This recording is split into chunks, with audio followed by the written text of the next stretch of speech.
I am, very impressed by whatever I hear from you, and when I attended the meditation, it really helped me realize that, life has so much to offer. But one situation I encounter, because I travel a lot in the world and I'm seeing different countries, that there are a lot of people in the world who have no knowledge of spirituality, who are like normal materialistic human beings, and they, go to bars and enjoy nightlife. But somehow in their day-to-day, the mannerism is so much honesty, so much discipline, so much courtesy, consideration for others, which is sometimes missing when I'm seeing people who are aware of spirituality. So it's sometimes I wonder, like, how does spirituality play out in those people who are just regular human beings, materialistic people, right? Just running for money. Still they have so much honesty and discipline. Yes. Spirituality is not some specific business. Okay. You cannot make target about spirituality. Or you can't think that I will become spiritual, or you can say this is a spiritual lifestyle. There is nothing like a spiritual lifestyle. Spirituality is invoking your intrinsic nature, or your soul quality. Soul quality means your sense of beauty, your sense of truth, your sense of belongingness, your sense of bliss. Whatever is intrinsic, you are simply invoking that thing. It may be true, someone may be perfectly unaware about terminology of spirituality. He doesn't know any terminology, but he might be living that thing. Because it is our original nature.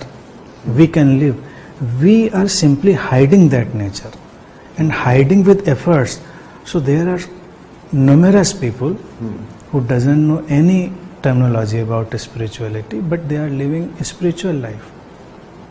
Spirituality is not some different lifestyle, wearing some different clothes, speaking some different language, and going to temples and places of worship. It is not associated to that thing. It is simply living with total sensitivity. With total sensitivity. And the person who is living with ultimate sensitivity, I call him a spiritual person. So when you say sensitivity, do you mean like sensitivity to others and to situation? And sensitivity towards life, sensitivity towards himself, towards others, towards nature, towards everything. And sensitivity brings respect towards life. You respect yourself, you respect others, you love your freedom, you love others' freedom also. You are not destructive, somewhat you are creative. Creative is something other thing, but you are not destructive about yourself or about others. So it is sensitivity. Sensitivity, in simple words, a sense of freedom. Sense of freedom. But your freedom is not separated from others' freedom. It is total freedom. You are free to live a happy life, and others are also free to live happy life. And you can cooperate them. You can cooperate with yourself, and you can cooperate with others. That is the whole way. So assuming that these people are, not actually assuming, but these people are really very good people, as I mentioned, like they have a lot of consideration, respect towards other people. But in the qualification of a scheme, they are very materialistic because they are running after the best cars, they are running after stock options, they are running after the best houses. Where does it, where is the difference? Yeah, where is the difference? I think materialism is something different thing.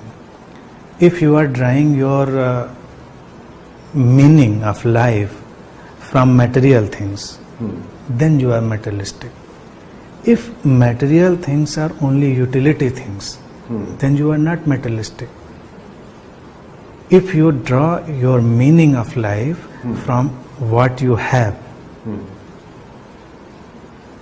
then it is materialistic. If you draw your meaning of life what you are, not what you have. If you draw your meaning from what you are, from your being, then you are entirely spiritual.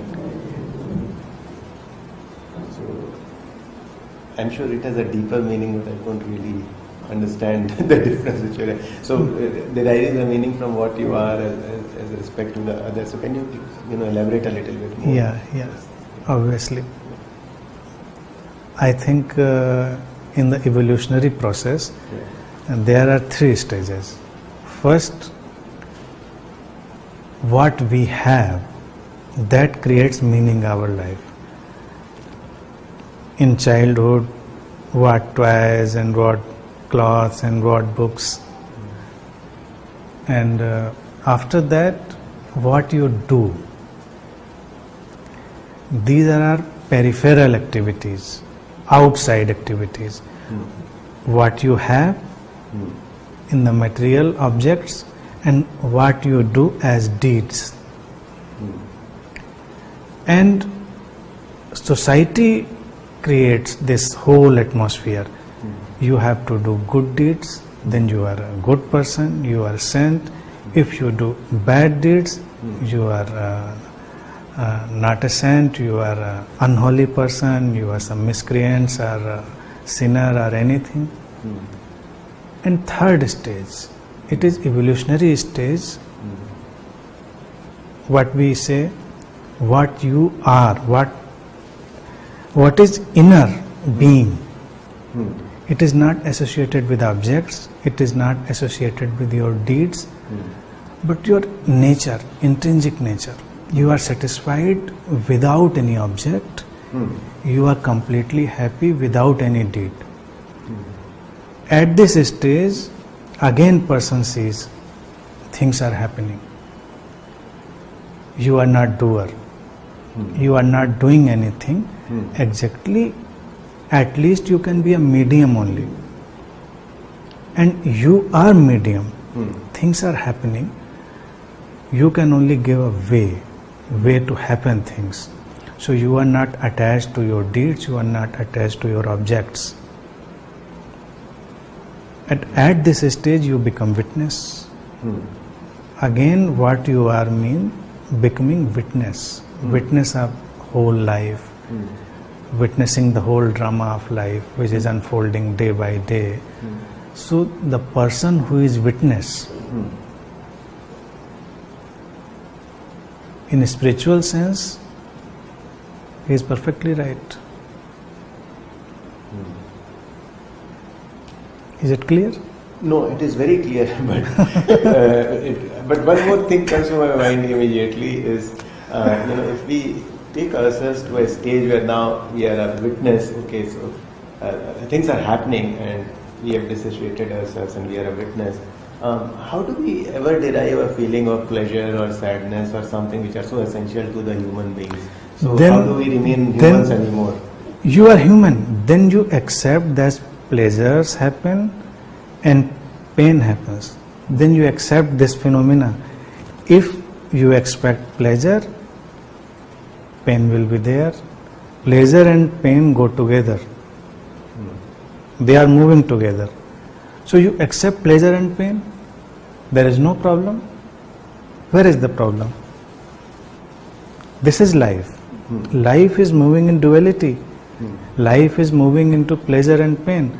But you are not creator of that pleasure and pain. You are simply an observer of that pleasure and pain phenomena. Life will bring both things. It always brings both things. This is reality. You know this reality. So we accept it. Accept it. Yeah. You know this reality and you are not fighting with that reality.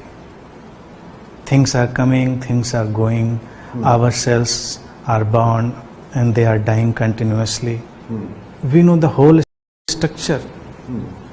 It is this moment coming and in another moment it is going. Creation and destruction is going all together. So we accept this thing.